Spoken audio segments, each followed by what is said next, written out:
Solo Leveling is one of the most exciting power fantasies currently releasing. The premise of a charismatic, overpowered main character is not an uncommon thing these days, but Solo Leveling just does it best. Sung Jinwoo and his mission to become the strongest hunter is a wild ride that I recommend everybody try. The hype for a potential anime is always looming, so Solo Leveling is our topic of discussion for the day.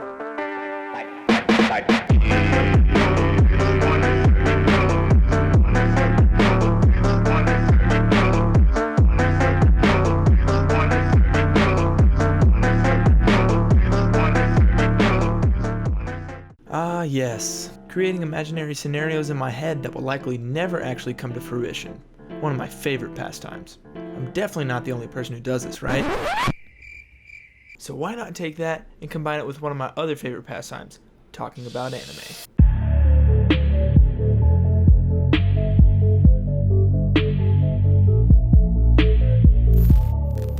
So the way I want to do this is divide the video into 3 parts. These parts will consist of things that go into making a great anime, in my personal and very valid opinion. So I'll be choosing an animation studio, a soundtrack producer, and a voice actor for Sung Jinwoo. But before we get into it, do me a favor and drop a like and go subscribe. And with that out of the way, let's get to the good stuff. Now the choice for animation studio comes down to 4 studios: Ufotable, Bones, Kyoto Animation, and Powerhouse Animation. Bones honestly is a really good choice. They've probably been one of the most consistent animation studios in terms of quality adaptations and just overall accuracy of the source material. Going all the way back to things like Fullmetal Alchemist Brotherhood, but even recently, they've been in their bag. They're always bringing the heat for My Hero Academia and for Mob Psycho as well. Kyoto Animation is a great choice for animation studio as well. They're actually always bringing bangers in terms of animation. The problem with Kyoto is they typically don't produce anime that are in the genre of Solo Leveling. So it's a little out of their normal scope of work. Not that they couldn't do it, it's just not what they normally go for. And Powerhouse Animation is actually an American animation studio. And I recently watched Castlevania, and god damn, they absolutely killed it with this series. Honestly, I just wanted to bring a little attention towards them because they did such an excellent job with Castlevania Season 4. But you guys know it's gotta be if we're giving it the best case scenario. I'm talking give it the full Ufotable treatment, tax fraud and all. I would do very, very questionable things to make this happen. Give it to me! Give it to me! Give it to me! Just give it! Damn! But I don't have to give the spiel on Ufotable because I've already went in depth on them in one of my older videos that I'll link down below. Ufotable just fits perfectly for Solo Leveling's dynamic fight scenes and fast-paced environment. Just look no further than the Fate series to see what kind of greatness we could see from the animation department.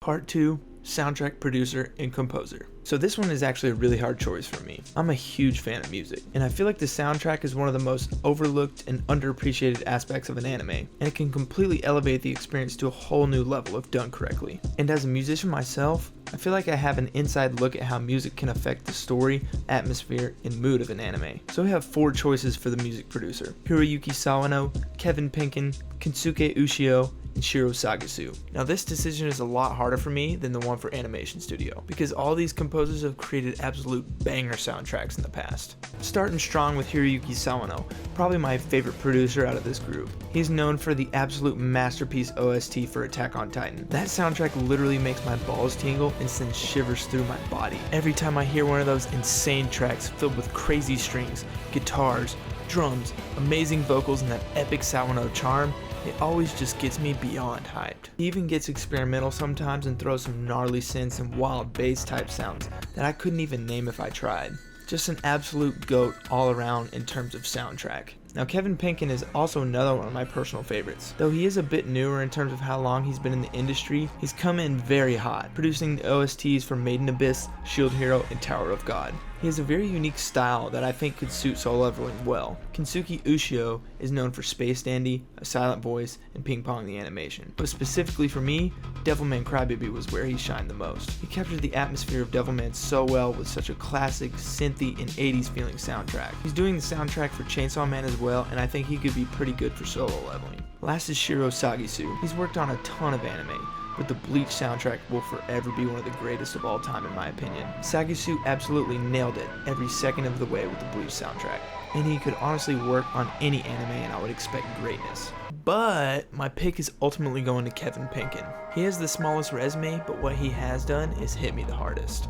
And honestly, the biggest reason is because of the Tower of God OST. It was so damn good. The creepy sweeping synths, the reverb, the epic choir choruses, all of the elements of his music with Tower of God would fit so well with Solo Leveling. I mean, Solo Leveling has dungeons. Tower of God has the tower. Same thing basically. All I know is Kevin Penkin's music would fit amazingly with Solo Leveling's atmosphere. And for the third and final part, we're gonna pick a voice actor. So for the ultimate Omega Chad Sung Jinwoo, I had a really hard time finding a voice actor that I think would sound like him. Because let's be honest, this dude needs to sound badass. But also, at the same time, he kinda needs to be able to sound like a little bitch, because that's exactly what he was at the beginning of Solo Leveling. Keeping that in mind, I have 3 potential choices: Yuichi Nakamura, Yuma Uchida, and Mamoru Miyano. Nakamura is known for Gojo from Jujutsu Kaisen, Renji Yomo from Tokyo Ghoul, Hawks from My Hero Academia, and Gray from Fairy Tail. He has a pretty wide range of characters that he's voiced. His voice can go from that high and raspy Gojo voice to the low and monotone Gray. 領域展開について教えてあげる。マーカー部分だけでも目通した方がいいですよ。 Next we have Uchida, and he's known for Megami from Jujutsu Kaisen, Ash from Banana Fish, and Kawaki from Boruto. Now he has had significantly less roles as a main voice actor, but I just love the way his voice sounds. Like honestly, why don't I sound that cool? He just has that relaxed monotone voice that I imagine Sung Jinwoo would have. 呪術高専の伏黒だ。少し話がしたい。今。 And lastly, Miyano, who is known for Light Yagami, Chrollo, Okabe, Benimaru, Ling Yao, and Dazai. 俺たち第7はもともと自警団のバカどもの集まりだ。広告と太陽神に忠誠を誓った覚えは。